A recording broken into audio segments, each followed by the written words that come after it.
Warning, I am the glitch in the machine. I am always here. All right, let's just jump right in. We are surrounded by smart devices. Things that make our lives easier, especially in big buildings. But what if I told you that the very things designed for our convenience, the lights, the AC, even that fancy aquarium in the lobby, could become the secret entrance for a massive cyber heist? Today, we're going to unpack exactly how these smart buildings get hacked. It sounds like something straight out of a movie, doesn't it? A fish tank? Seriously, of all things, how on earth could an aquarium thermostat be turned into a cyber weapon? Well, this isn't some made-up story.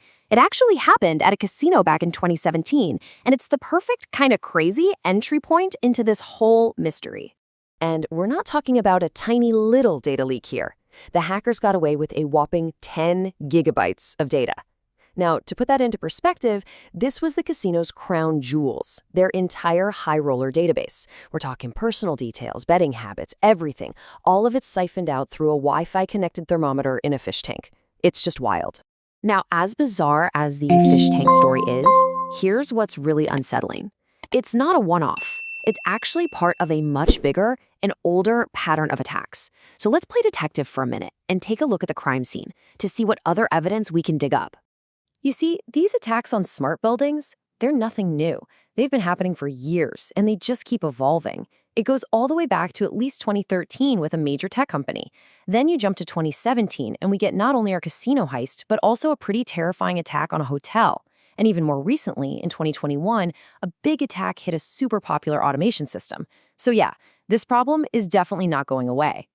So let's rewind to that first case. Back in 2013, some security researchers wanted to see just how vulnerable a modern high-tech office really was. So they set their sights on Google's office in Sydney, and pretty quickly, they found a way to get complete control over its entire building management system. But you are not going to believe how they did it. I am not kidding. The administrative password for the entire building's control system was anyone's guess. A password that was literally a joke. And that right there shows you one of the simplest and sadly one of the most common ways in. Just really, really bad default passwords. Okay, so let's fast forward to 2017. At a luxury hotel in Austria, this whole threat suddenly became very, very real. Hackers got control of the hotel's electronic key system. Imagine this. Guests couldn't get into their rooms. Some people couldn't get out. The entire hotel was basically taken hostage by a piece of ransomware. So, for all that chaos, you'd think the ransom would be millions, right? Nope. They demanded the equivalent of about £1,500 in Bitcoin. It's a pretty small amount, which just goes to show how much disruption you can cause without a massive payday. The hotel paid up, but the hackers left a backdoor in the system. So in the end, the owners had to rip the whole thing out and go back to old-fashioned metal keys. So, we've got a fish tank, a tech office, and a hotel. What's the one thing that connects all these dots? Well, in every single case, the central point of attack, the main target, was something called the Building Automation System, or BAS, sometimes called a BMS. And this brings us to the main character in our mystery, the building's own brain. It's the central command center that runs absolutely everything, but it's also the secret accomplice that lets the criminals in. Let's break down how that works. So, what is a Building Automation System, or BMS? Well, think of it as the master controller. It's the one centralized network that handles everything from the heating and air conditioning, the HVAC, to the lights, the elevators, even the security cameras. It is the one network that rules them all. Probably the best way to think about it is like a building's nervous system. The BMS is the brain, the central command. And every single smart device, every thermostat, every sensor, every light bulb is like a nerve ending.